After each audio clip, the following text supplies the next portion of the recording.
Welcome to Riverside FM, Studio Destiny. We're coming together to allow God to continue to show us how to raise our kids in the way they should go. And not thinking that our kids tell us how they think they should go.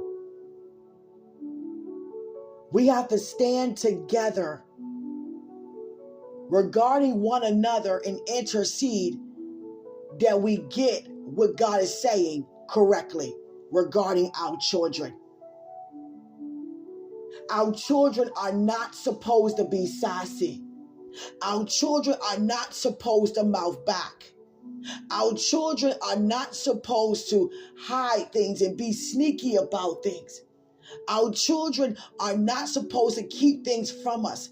Our children are not supposed to pick with other people's children, bully other people's children. Our children are not supposed to tell us what they think they gonna do.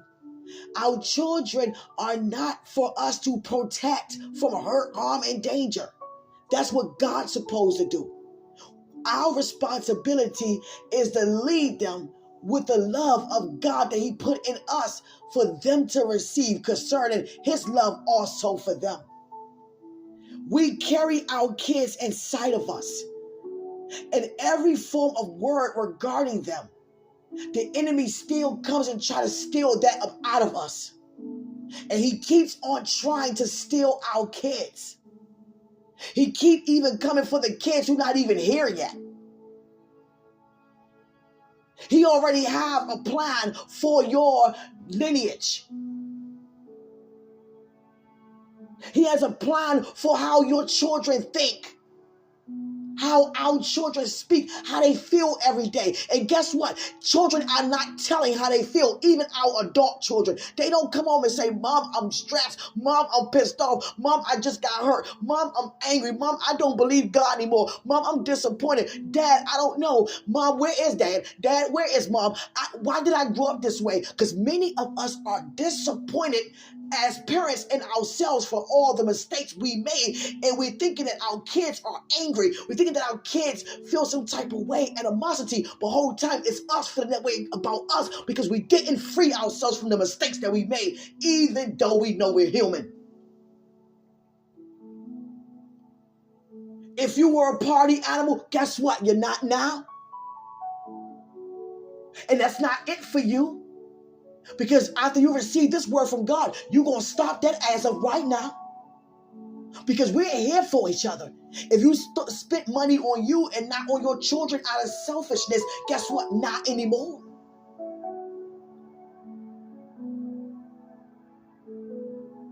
If you're a parent that didn't want to be bothered with your children, didn't want your children, and it's shown in your affection because you give no affection, not anymore.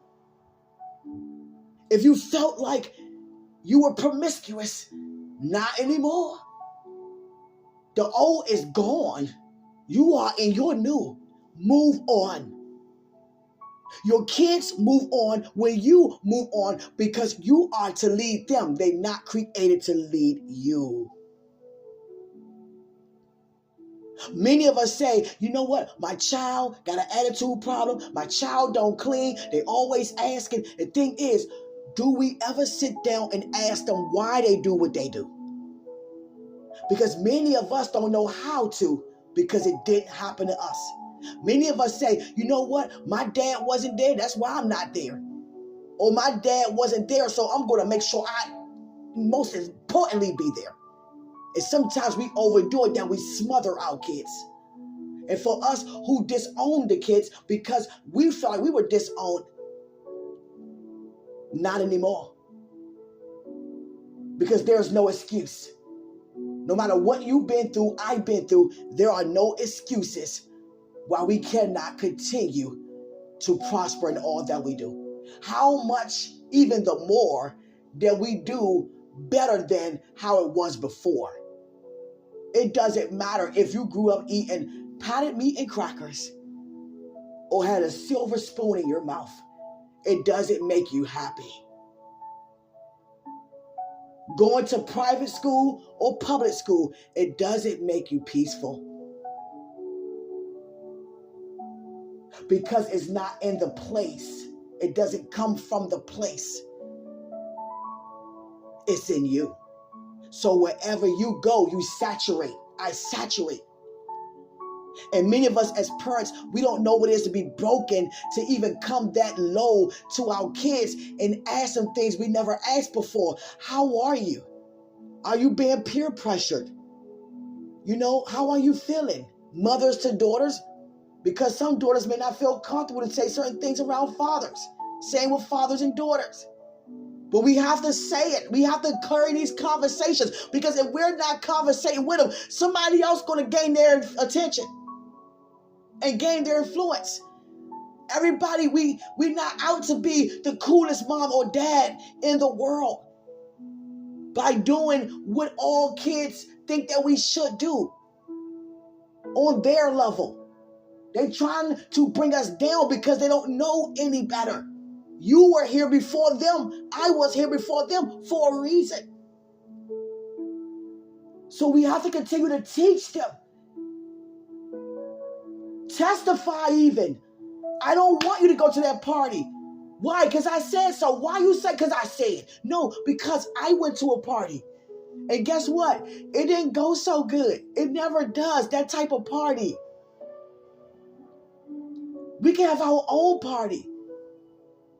Let me show you what it is to really party. We can't just, not mention things that need to be mentioned at their attention every day. Our kids are not going to always say, you know what, Mom, I hate life. Is God even real for real? Because how come I feel stupid? How come I don't have any friends, Mom? How come I'm so different from those in the world? It seems like they're more cooler. It's like they know much more. They having more fun than I'm in the body of Christ, Mom, Dad. We have to let them know the real fun comes with God. Come on, someone. Because many of us didn't have that. And these are the greater works, to get on a podcast and reach anyone around the world. That's greater works.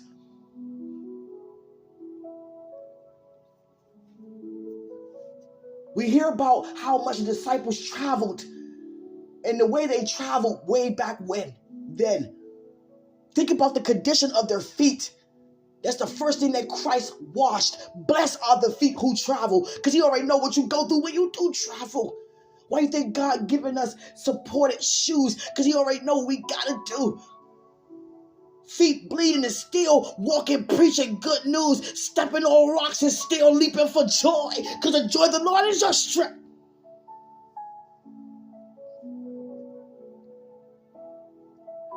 Gotta talk to our kids, even if it feels strange, uncomfortable. You have to start somewhere and let God open you up more and more and more, and it become more natural than rehearsed. Because many of us, we don't know our children. And for many of us, we think we do, but we really don't. We out here talking about how kids should treat each other more respectfully, not even aware our kid's the one who's disrespecting. Robbing people, stealing cars, and you're against it, but they the ones who live with you who's doing it. If I pray for my children, if I pray in my home and I go to God about it and I wail and I cry out, holy, holy, holy to the new thing, and I'm expecting the unexpected, there's going to be favor in my home concerning every person. No one is out of line. No one feel less than. No one have to think this and think that. Many of us say, you know what? My kids are grown. They can do what they want to do. We were never created to do what we want to do, no matter how grown we think we are. To be grown is to wear your crown. To be grown is to be humble. To be grown is to be mature in spirit. To be grown is to know your life is not your own. That's being grown. Not thinking I know it all. Not thinking because I'm grown, I can tell my children what to do, what not to do as an adult, saying we're grown. We so quick to just push them away sometimes. Go get on your phone, go YouTube, go do TikTok. Everybody wants to have fun right now on the camera. But the thing is, that's not uprooting things that need to be uprooted off the camera. I can show you what I want you to see due to what I see in another family. But what are we doing at home? It makes no sense. We ride in separate cars going to the same place and coming back home. Sleeping in a different room and everybody closing their doors. No one eat together. No one know each other anymore. Something's wrong with that. We have to stop treating the kids that do good as if they are the best. And the ones who give us a little more challenging times, we treat them as if we love them, but you still give me a difficult time. There's a reason for that behavior. See, Adam and Eve, they didn't know much about witnessing because they never had to preach about renewed mind and forgiveness because it started with them. And there goes their lineage. So you have a son who's jealous of the other son. Oh my goodness, we don't even know what bad behavior looked like until this. Then all of a sudden, you have a son that's so angry. And that anger was not just because of the offering. It was way deeper than that. That was the moment he carried out the act. Because envy sits in there. Jealousy sits in there. It builds up to the point you can't take it anymore. You obsessed with getting rid of the problem. So everything that Abel done, it was just so much better Cain felt. God would never say, you know what? Abel is better than you. No, I'm receiving his. His heart is in it, Cain. Yours is not. You thought because you paid more, I'll be more happy. Where's the cheer? And you can hear the animosity in Cain's voice after he killed his brother. God said, where's your brother? And he said to God disrespectfully, he disrespected God, and God still had mercy. He said, am I my brother's keeper? Meaning, am I you? So why are you asking me? Don't he praise you? Am I my brother's keeper? He know God is the one that keeps him. Because God is the one who said that he enjoyed his offering. He see him worshiping God. Am I you, God? Shouldn't you know where he is? And God began to give him his punishment. He said, this is too much for me to handle. This is too, you want to punish, this is too big. And God still had him to leave and still give him a family. Same goes for Gideon. There goes Gabriel. Gabriel always come when it's time for you to walk in something that's due to divine purpose. Gabriel is always around doing promotion. He's always around doing manifestation. Gabriel is always around when God is about to do a powerful move in your life. Because Gabriel is there to release the word of confirmation due to what you already heard. It's time. So you won't miss it. See, Gabriel visit Abraham and Sarah more than once. See, we think about the time when Sarah laughed. And Gabriel went to Abraham and said, but she laughed. And he said, woman, you laughed. She said, I didn't, but oh, you did. But before she laughed, moments, before that, he laughed. He was the first one to laugh. And then moments way down, then there goes her laughing. A child at our age, okay. So what happened with Gideon, Gabriel was pretty much telling him how God is going to continue to be faithful and begin to talk about what God done to the children of Israel in Egypt. He freed them, he released miracles and brought them into a land, and he did. And then Gideon was like, okay, I don't know much about that. If he did that for them then what is he going to do right now? Pretty much, okay, I heard about what he did then. Where's the God right now?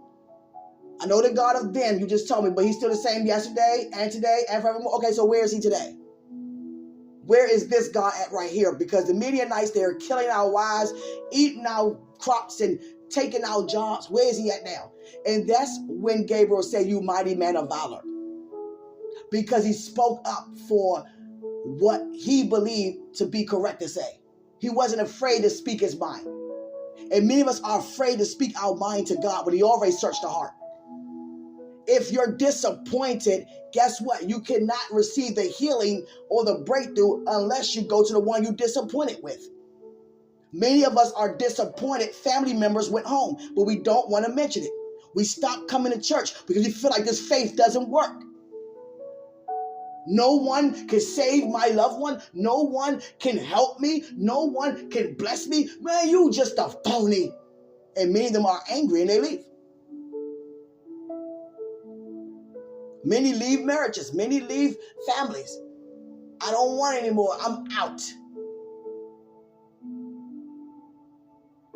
You know, I realize a lot of parents, if they get into a lot of altercation together, they don't get along but have children together. Sometimes the parent that's there talk bad about the one that's not. And it's not always true. And kids growing up thinking things about parents that they would never say or what they would never do. And then years and years later, there goes the real truth. We have to be honest to our children. Just because you don't get along with someone you can see the child with doesn't mean that the seed is wrong.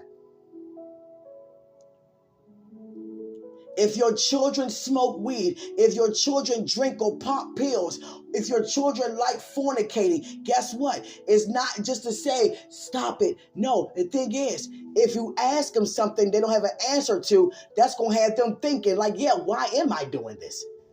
And all you have to ask is, why do you do it? I mean, why do you smoke weed? I just want to know, daughter, son, why you smoke weed? Why you enjoy smoking weed?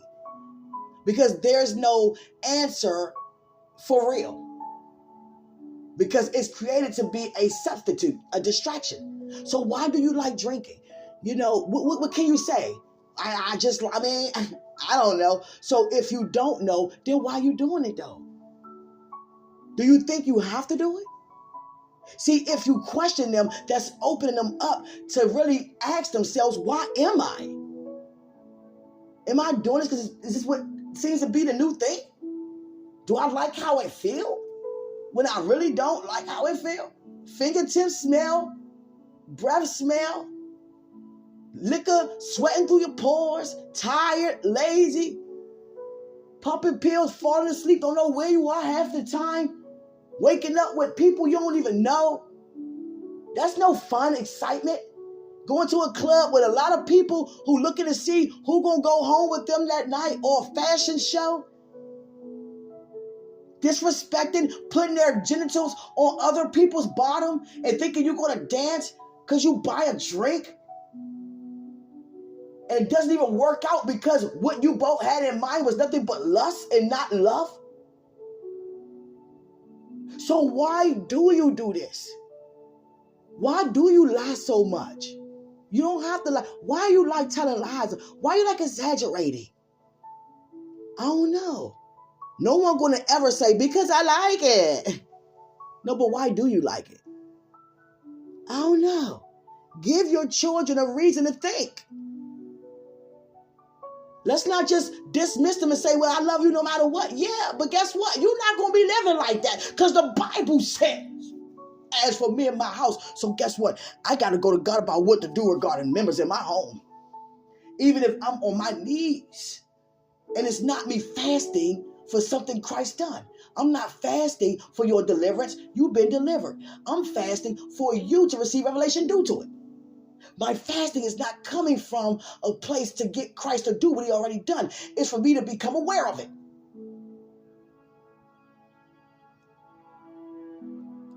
Someone asked me, how many people do you reach a day? Because you're doing a lot of preaching. And I'm going to tell you like this. That's not my job to do. That's not our job to count the people. Because we can be incorrect every time. Because how many really have in their heart to really want them for real? Or just doing it because it's the right thing to do? So you don't know because you're not in that person's mind. Or the people who really want them, they're going to go travel and spread it. So you have no idea. See, when it came to Christ feeding the 5,000, Christ never said, I fed They said he fed because he didn't count them. They did.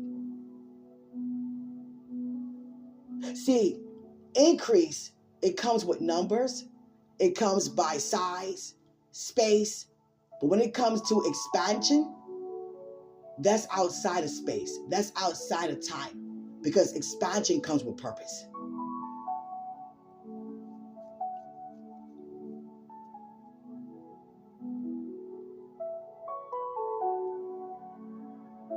You have to really talk to your kids. Why they want to pack a gun to go to school? Why many kids feeling bullied? Do you know over 10 children? The beginning of this month is already here. This month alone went on social media live and commit suicide. Some kept up the video because the parents wanted other children to learn from that lesson, and some took it down. I'm not going to be bullied anymore. And many children reached out to their parents and said, don't tell.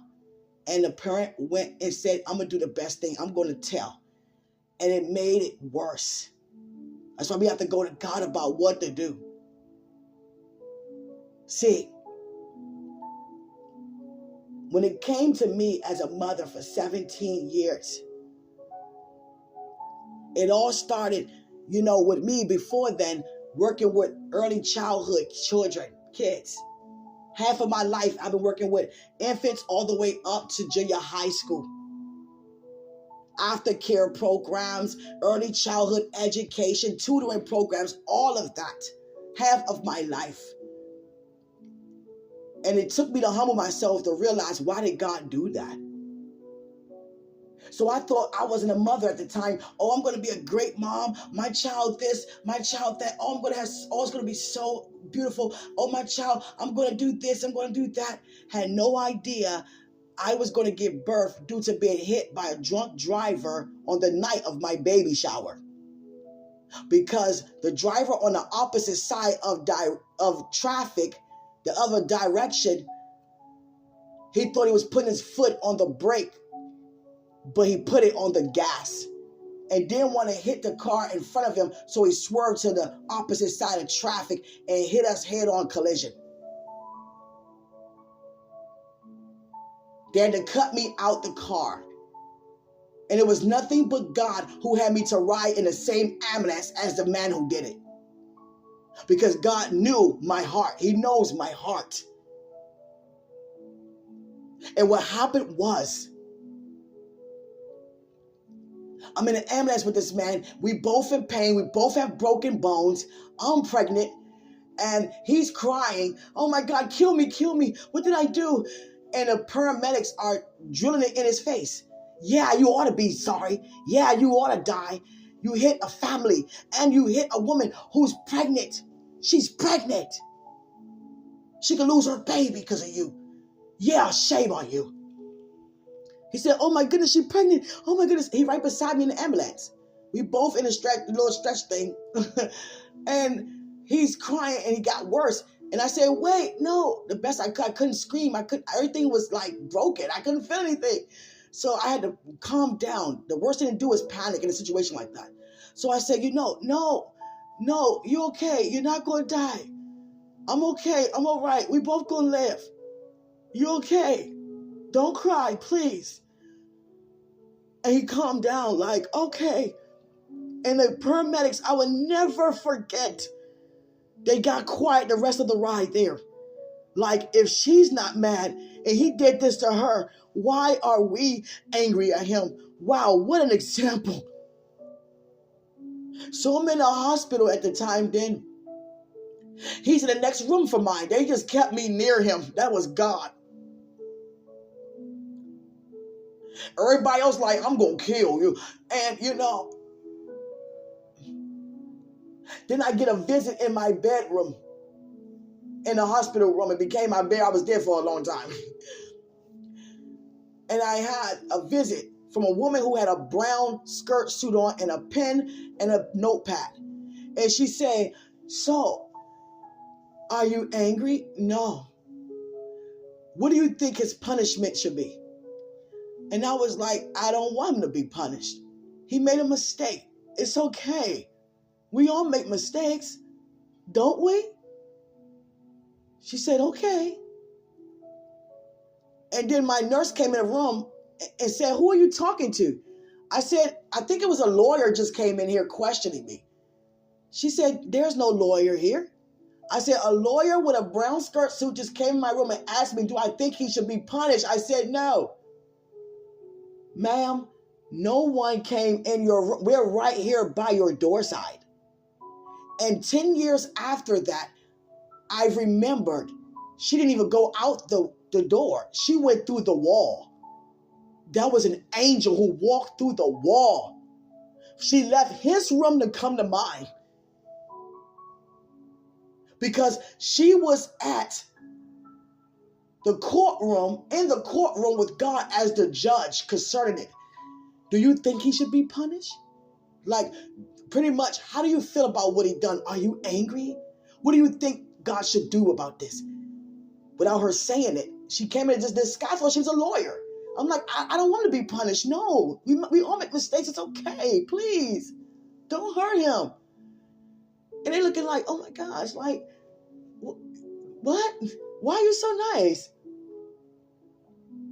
So I couldn't make it. I couldn't make the trial, but I was already sitting on his side without me being there. And I was talking about to certain people, and they were like, how can you do that? How can you, he could have killed you. Yeah, but he didn't. And he made a mistake. You hear me? A mistake like we make every day. It's okay.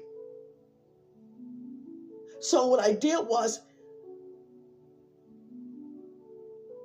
I prayed for his trial. He got 5 years hickory manslaughter. No more, not more further details about all of that. But anyway, the point I'm making is that I given him a picture. I written him a letter and give him a picture while he was in prison. Here's a picture of me and my son. We made it. We're alive. We're okay. My son made it. Because that's all he was thinking. Did they die? Please don't let that baby die. No, here's a picture of my Mogoya.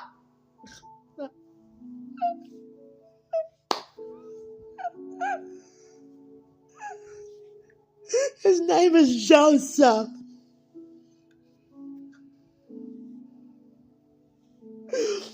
Well, I call him Joseph. If it's not Joseph. Oh, God. I think it's Joseph. And people are like, who does that? Like, some will be angry because you're merciful, but you want God to obtain mercy for you. You know, one of the most challenging things I had to do as a parent is to have God to teach me how not to retaliate when it comes to my child with other children and other parents. I had to trust my child in society away from me. You're going to be fine. I had to trust God to take care of my kid. That means I don't have to try to protect you. I don't have to, stand over you. I don't have to be afraid for you. I don't have to feel bad that you're going through. No, you're going to have to learn how to walk, but I'm right here with you. I can't go to hell for you. I can't go to hell with you. I can't go to heaven for you. I won't go to hell with you. And I won't go. You understand? You get it. I can't. You got to do it yourself. But I'm here with you like everybody else. And it was very challenging that God will always show me by having people to be there when things were going on with my son. Because my son never, ever I never seen him mad. I never seen my son bothered. I never seen him with an attitude. I don't even know what that, it would make me feel strange. I never seen it. And many of you encountered my kid, you never seen it either. You never seen my son, you never did.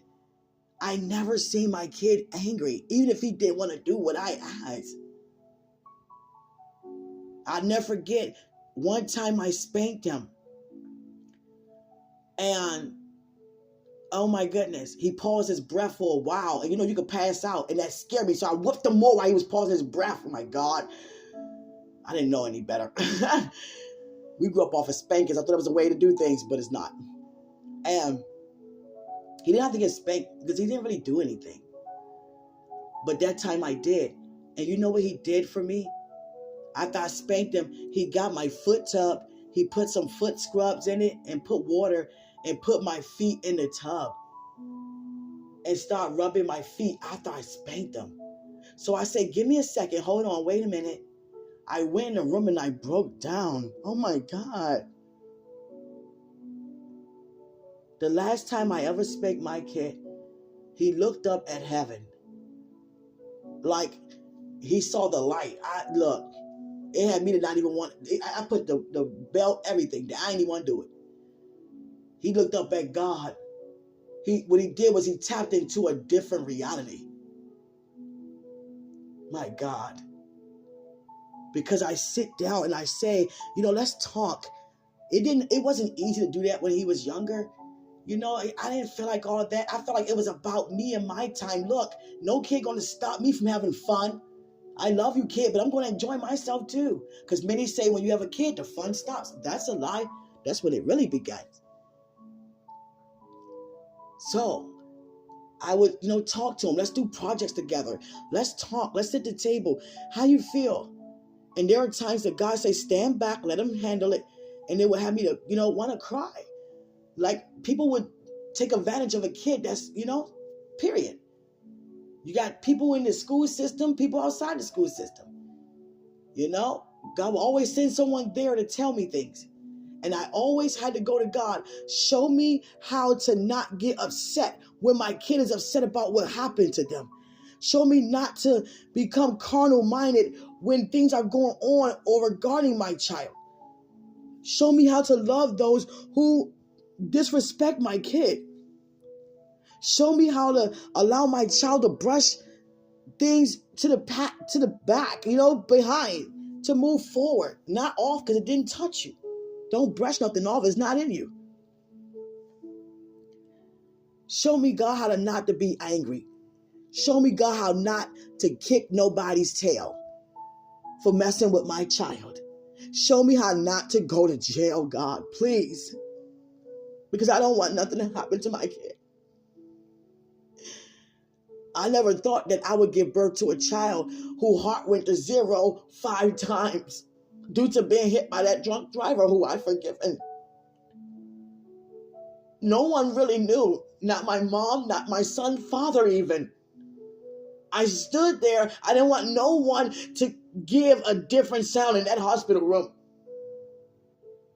I don't need nobody being angry, arguing. I don't need that. I'm going by myself. Now I went drinking and I was smoking cigarettes like, oh my God. So a nervous wreck going in and out that hospital. Over 7 surgeries. They said his heart rate keep going to 0. One doctor wanted to tell me without saying to me, just let this baby just go to heaven because he's suffering too bad. You keep praying that he stay and he's staying, but he's suffering as he stay. Let him go be with the Lord. But he couldn't say that. He was pretty much like, if he continue to live, he may be a vegetable. Now, it wasn't easy because his memory was very short. Things that I could teach him, he would forget. What's today's date? He would say February. Or what's the season? May? No, the season. What number is it? W. No, that's a letter. What number? Z, P? No. Sometimes I threw the books down. Look, oh my God, I cannot do this, God. This is too much. We just went over the numbers. What's the numbers? Come on. I don't know. Oh my gosh, you don't know 1 to 5? Come on, dude. I'm telling you. And God said, Quenisha, calm down. Calm down. He's not going to get it like that. All of that because the devil tried to kill my son in my belly. Tonight, you're going to die with your son the night of your baby shower. And he was proven wrong. They said if my son live, he gonna be a vegetable. It took him long to walk. It took him long to talk. But he's walking and talking. He was the last kid to develop to do anything. But he still did. And I had to keep denying, feeling like, why my kid? Because I'm big on education. I'm big on image. It was all the wrong things. This is so not me. This is unappealing. It's scrawny. And that's what they said about Christ. So I said, okay, he needs me. He needs me. Father, I need to be better than this. And God took away all the materialistic things that I thought was helping us. Going on carnival cruises and going in and out the country, St. Thomas, St. Martin, and all these things, places, and having the best of everything. His first birthday cost me $7,000 because I wanted to. I believed in giving him the best was things. And I said, Father, I need help I want to be a better mom, please. Please help me be a better mom. I want to be a better mom. Because this kid, he deserved me and not me, being frustrated or agitated. And you know what God said to me? He said it with demonstration. He took away all the materialistic things. So all we had was quality time for a long time, to the point I'm believing God for something to eat, and I'm still working. His father helping half with his tuition, his clothes and all that, making sure he give me money, but we wasn't together.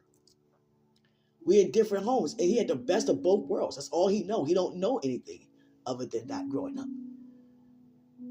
And I just thank God that I listened to his correction. It wasn't easy. Because someone say, don't do this, don't. No. I want a cool kid. I want a kid that knows about the latest trend and all that. This kid is, he's just sweet. He's just so different. And now I thank God, his father and everybody say, you know what? Well done for you, man. Like, thank you for raising him this way. To this day, his father, I don't know if he know now, but to this day, I believe he have no idea of all that happened, all the diagnosis that was, all the blood transfusion, all the surgeries he had to go through. Because he was working during that time we were together. He was paying the bills. He had to work. And I'm at the hospital. I wasn't leaving. But I would go out there to smoke my cigarettes and drink out my flask. I was a drinking, smoking, nervous wreck. But that's no excuse to do those things. I was like, Father, please let me keep this kid. Don't take him, please.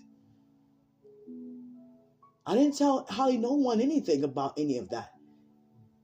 And many were wondering, he's very unique and different.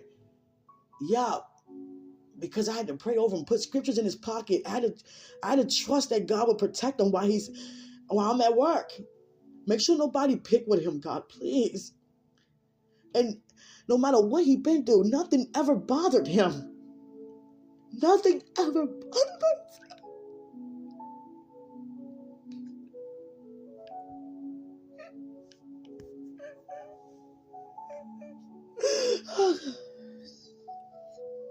So when you see me hugging my son, you see the fruit of my labor, because I want everything how God want to do it. I don't want my way anymore, my way son. I always tell God, I don't want a man. I don't want a man. I don't want that. I changed my mind when he showed me what it is to have help. Okay. But the right help? Okay. You understand?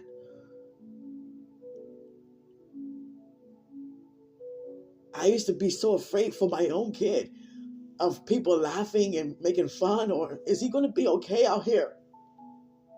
And God, he's so good. Been an honor roll student just about his whole life. Everybody loves him. The school gives him a standing ovation every time. Dave, they love him. You would never thought what I'm saying happened to him. You would never thought. Now, some things I do go over with him, and you may have to go over with him. It's okay, because they say he wasn't to have no type of memory. Because the reason why they said that, because when they have to resuscitate a infant, which is actually, premature, not even fully developed, every time his heart rate went to zero, they had to put, the AED on him. Clear. So when you're doing that, we're trying to revive him, the brain went down, and now you're reprogramming a brain that's not even fully developed. They were like, your son is not going to be able to even think. He's not going to know nothing. He going to have to be fed, changed, everything. He's not going to be able to do nothing. And I was like, oh, that's not going to happen to us. I never told his father any of that, because I couldn't make room for nothing else. Nothing else. You understand? So, let me tell you something. You have to get to know your kid. Realize what disappoints your kid. Let me tell you one thing that would disappoint our kids. Telling them to say no to drugs. Drugs is bad. It will kill you. And yet they see us do it. Oh, mom, you such a contradictor. Oh, dad, you said don't argue or fuss or fight. That's what you guys do every night.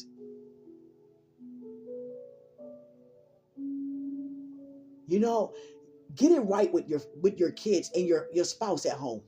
Before you do anything else, I'm telling you, sit down and talk. You know what? Don't be afraid to tell how you feel. You know what? Sometimes you're moody. Sometimes you be just getting angry for no reason. Let's change that, please. Or you know what? Sometimes you just do everything I say. That's why I do it. I think you're soft now. You're not positioning me to be patient and wait. So it's changing me, which is no excuse, but that's what's happening. It's called being spoiled, and that's a bad word. There's nothing good about the word spoil. Spoil means spoil. You can't be no heavenly spoil. No, it's earthly. You understand? Your kid could be bullied at school by a teacher. It don't matter.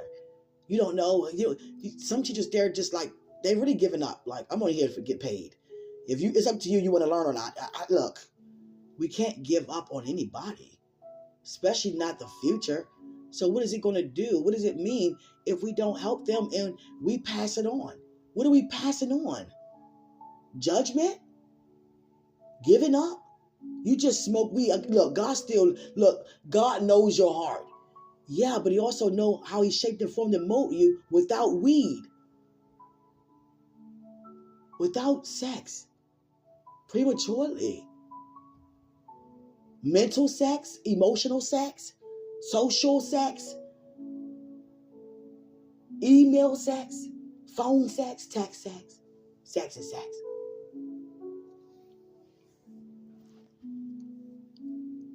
I realize if I allow God to show us how to be parents, how he created us, then our children will be reached because he knows where to reach them. He knows how to reach them because he sees it. He sees it. There's a reason why your child smoke weed.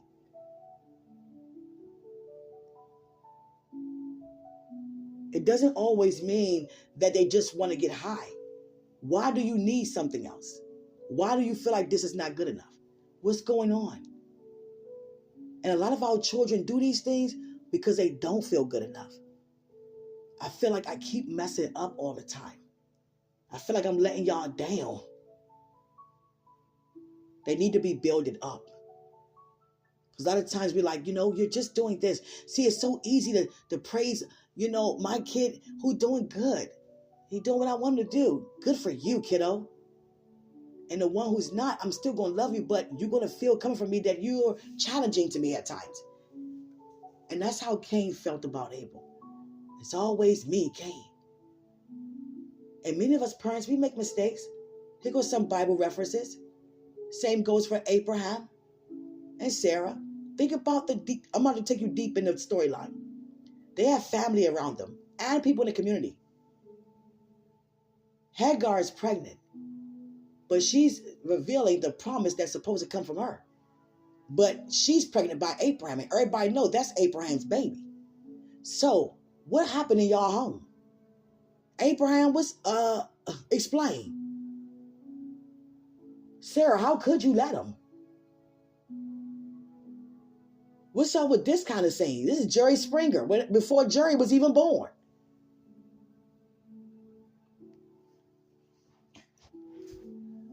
What's going on?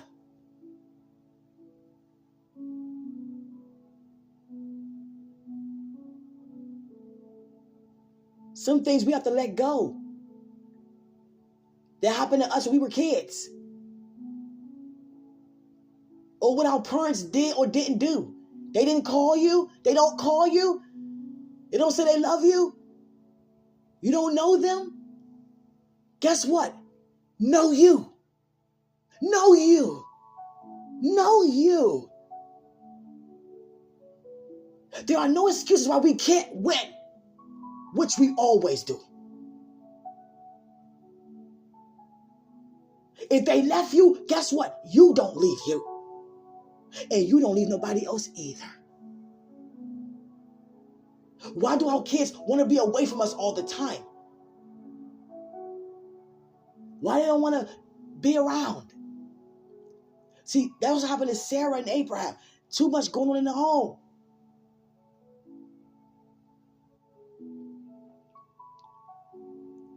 Here's another Bible reference, a storyline. Isaac and Rebekah. The Bible says that Rebekah favored Jacob and Isaac favored Esau. And when you look at the personalities of the twins, you can tell why. Because Jacob was more affectionate, emotional with his mother, under his mother. And Esau was more of a working, workman, going out and, doing hard labor. And, some fathers like, yeah, watch the game with me. Yeah, let's go out here and ride trucks. Let's go, dig miners and all these things up. Gold miners, whatever you call it. Let's just get down and just be men. Even though you're still a man, even though you're with your mom. But that's how it was in their home. So Rebekah lied to her husband and deceived him greatly. Your husband. Because of a favorite twin. Do you know that's what the whole Old Testament, all that nonsense came about, all the drama, all the fighting, all the war came from? The Israelites. And all the others that was battling with them were also descendants of those who are kin of Israelites.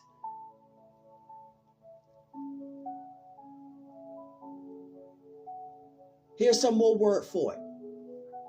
Lot had two daughters who given him sons, Ammon and Moab.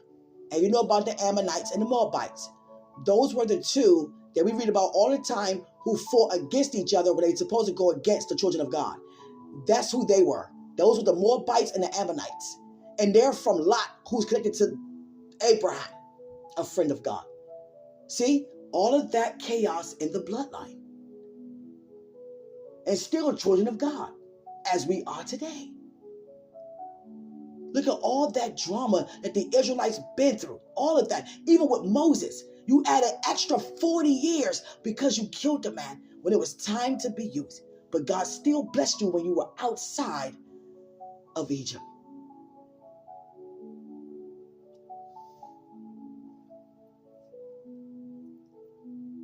Let's go a little deeper with Jacob and Esau. That's how all the trouble got started. With the birthright. Because Jacob had 12 sons and one daughter. And you already know that he had Joseph's sons that also be a tribe. So how can a family in one bloodline all love God, serve God, and yet divide? There goes two different kingdoms, northern kingdom, southern kingdom, from the same bloodline. They kept going back and forth with each other. Why? Because of Esau and Jacob. The Edomites and the Israelites. The Edomites are descendants of Esau, and the Israelites are descendants from Jacob. But they all connected as family, in the family. And what happened was, many already know what Jacob done. Because everybody already know Esau is the eldest. They already know what happens with the eldest, what's afforded to him. And yet, hold on. How is it that Jacob have the birthright? Oh, because he act like he was him. Because everybody know they're twins. So you act like you were him to get it from him. Everybody knew that, and they felt some type of way. The Edomites, which are the descendants from Esau. So what did they do? They turned them into their accusers. They hated them for it. Esau descendants, they were going back and forth with Jacob's descendants. Y'all took from us what belongs to us. And there goes God sparing all of them. We already know what happened in Joseph's home. That coat was the day that he was betrayed. The coat was the day. Look at my coat Father made for me, when there are 11 more of you. Come on, someone. So we have to let all these things go. That's why we read the Bible, because it shows us that it started way back when, because the enemy is way back then. And so is our Father.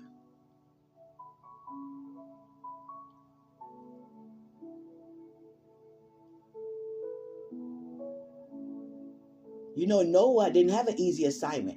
He had to wave goodbye to his family and friends, except for the 7 that was with him.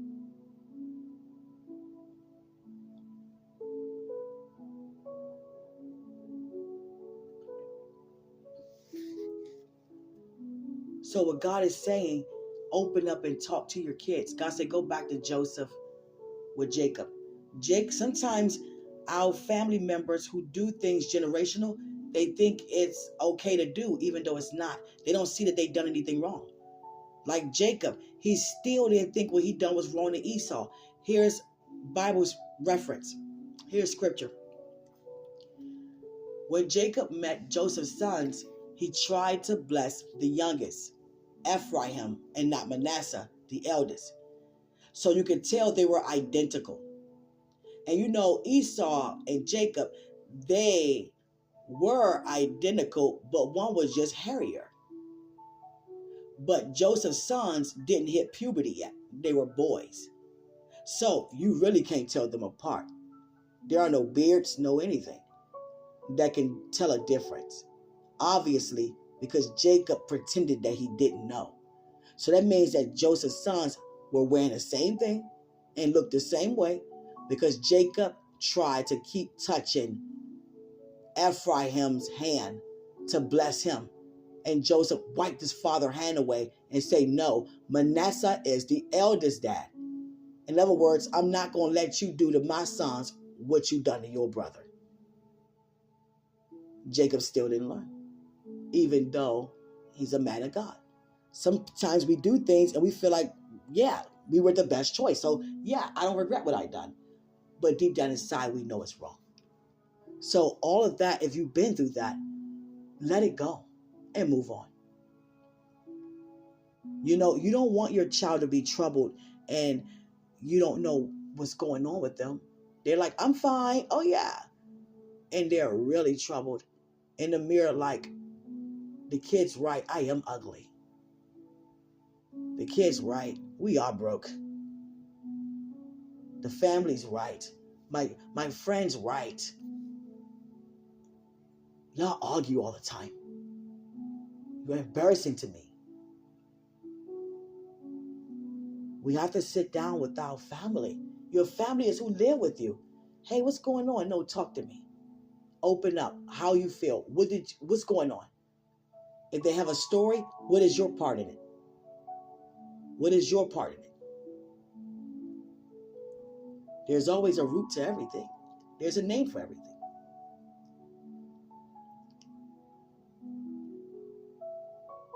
My son told me, by God showed me in a dream, he showed me someone pushing my son in school. Oh, wow. Okay. Immediately, I thought, I'm not going to tell his dad. Okay, God, you're going to have to tell me and show me what to do. But that wasn't the first and the last thought I was having, to be honest. I was like, who is it? Who's messing with my kid? He don't bother anybody.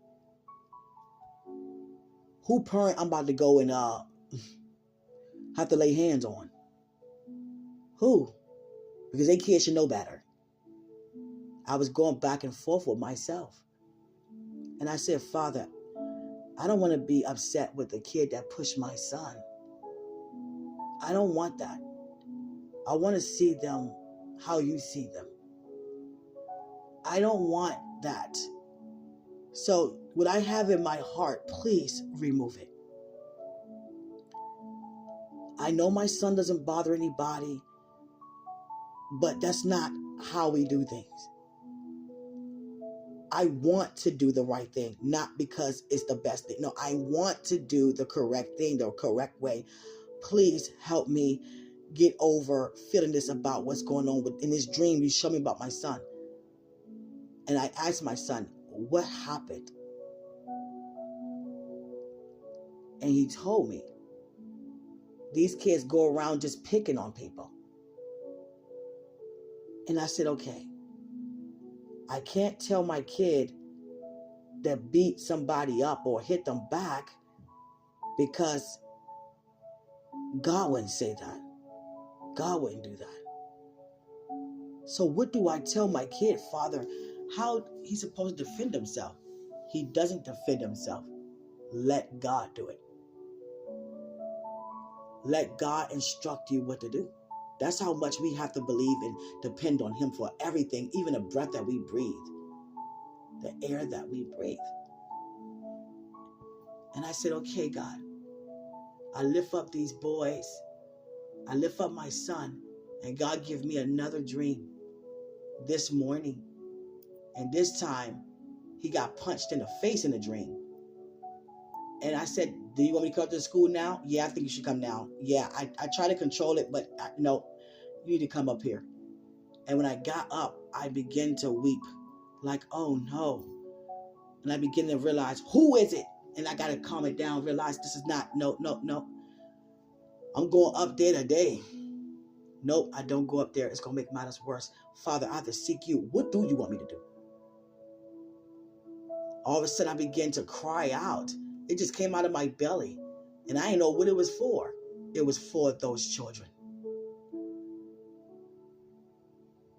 I couldn't wait for my son to get home today from school. How was it? Mom, they all came to me and they said, I'm so sorry. We wasn't thinking. We should have never pushed you. We're sorry. You don't do anything wrong. We would never do it again. Do you mind being our friend? Can we shake on it? And my son said the whole cafeteria clapped because they humbled themselves because of a praying mother. Now,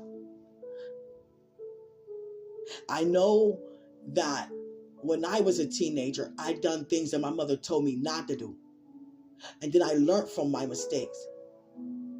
Okay, let me explain to my son why I don't want him to do it. Let me give him more detail. In my generation to his. Because my mom's generation, you do it because I said so, okay? Or your lips going to be on the floor. No. Hey. See, that was the best thing to do in their generation. Because it worked. But my generation is different from my mom's. Hey, we're going to have to talk. See, in my generation, we got Full House, Family Matters, Cosby Show, Wonder Years, Family Ties, Golden Girls. All these shows that show you how not to be violent. You can still give a lesson regarding what not to do without fussing and fighting. So that's what I learned to do. And I'm so proud of my son. God took all the distractions away, my money away, not away for good. Just he gained my attention. All I had was just me and my son, and we just built from that moment. These past 3 years, I've been out of a job in the workforce and been just doing everything God wants me to do, and it's actually better because He's not going to call me into something worse, And I just thank God that it went the way God wanted it to, because I wanted Him to do it the way He wanted to. I know when we have children, we want to protect them. Many of us, we the sweetest people in the world, but you mess with our kids, it's different. The thing is, it shouldn't be different. It should be even better. How much even the more that I'd be more lenient to you, because that's an opportunity for me to walk away from you. I can't. I won't. God, show me what to do concerning my kid.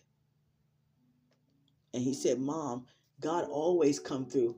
He always does this. He helps me so much.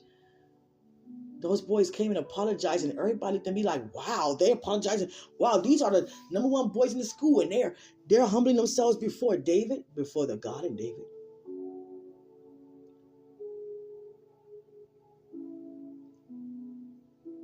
We've been together. It just been me and him. And it hurts his feelings when I'm away. But I was like, you know what? You can't be under me all the time, son. I love you too, but you gotta, enjoy life too. You don't want to go anywhere, do anything unless it's with me. It can't always be that way. You gotta grow up, and I gotta let you more coy,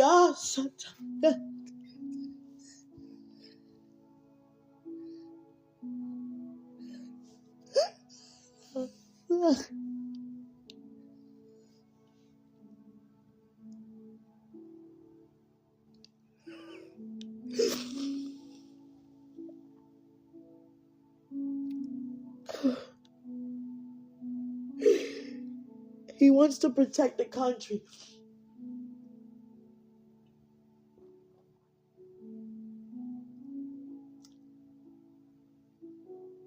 By being used to impact the world. And the thing is, he wants what God wants.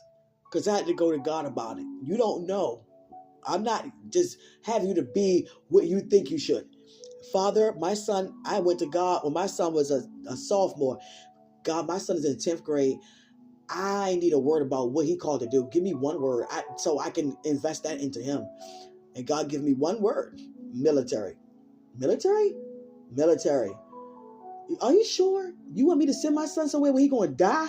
Hold on. What do you say? He ain't going nowhere. That's what I thought about was combat. Oh, no. I'm not going to set my son up to go to no war. No. It's not like that. Trust me. He's protected. Now I understand why my son been the way he has. His posture always been like that. Never sit with any type of wrong posture. He always sits straight up. He always well-mannered. I think God, I taught him that. I always been a drill sergeant. Well, a soft drill sergeant. No, I always been a drill sergeant. A lovely one. A passionate and passive one. I can be very funny. I play on the floor, roll around. We can make all kind of mud pies. But at the same time, sir, yes, sir. Ma'am, yes, ma'am. We have manners. We respect. All I have to do is look at my son. That's all I ever have to do. That's it. I don't who in my home. That's all I got to do is look. That's it. That's it. You know why? Because I'm not threatening you. Do it again. Your eyes going to be on that floor. No, come here. You don't have to do that. You don't have to roll your eyes. Why you have an attitude? We're not going to have that. We don't need that. Because I love you. I love you. You don't have to be angry because I'm correcting you. It's best for you. Let's pray that you understand what God is saying to you. Let's enjoy even the moments that you being corrected. It's not you punish, no TV, no phone. No. This is what you need to do. This is what the right thing to do. I used to always have a vision as a kid, me at a table with a big family. My own, out of me. at the table. We're talking, we're laughing. And God shared with me, your kids are not going to want to leave home. They're going to pay to add to the home. It's their money that's coming from me, their treasure. So, what am I going to say? No, you want to add on? You're paying for it? Well, go ahead. Because everybody want to stay together. Your family over there in the West Wing, yours, we all a family. And I didn't know it was going to be like that for me. I knew I was going to be close with my, family and my home, but I didn't know it was going to be all like that. And now I realize, how could it not be like this? You understand? I learned all this from God. That's my answer. I had to humble myself. It wasn't feeling good at first. It felt scrawny, like, I got to be broken. Oh, wow. I have to let my son I have to hold him and tell him, oh my goodness. I'm not used to that. First of all, I got to put the drinks down. Oh, wow. You understand? Don't think he don't know what you're doing because he gone to sleep. I waited till he went to sleep when he was a kid to do my drinking and my cooking and my disco light and my living room by myself. I always partied by myself. I had my disco light on the cable, had, sound in the oven, with my drinks and dancing and all that by myself when he went to bed. And he slept through anything. He got used to the noise. But the thing is, he saw the bottles. So he went to school. He called himself dry snitching. You understand? They said, so David, what's your favorite drink? Well, my mom's favorite drink is, they didn't ask your mom's. What he was trying to do, he's trying to tell on me. But I'm going to tell you, your kids know your purpose too. Because they're walking in their purpose and they're connected to you. My son always felt strange whenever I drunk anything. Like, I don't want you to do this. I don't want you. But he respected to know not to open his mouth because I'm an adult. And you can't tell me what you think I should do.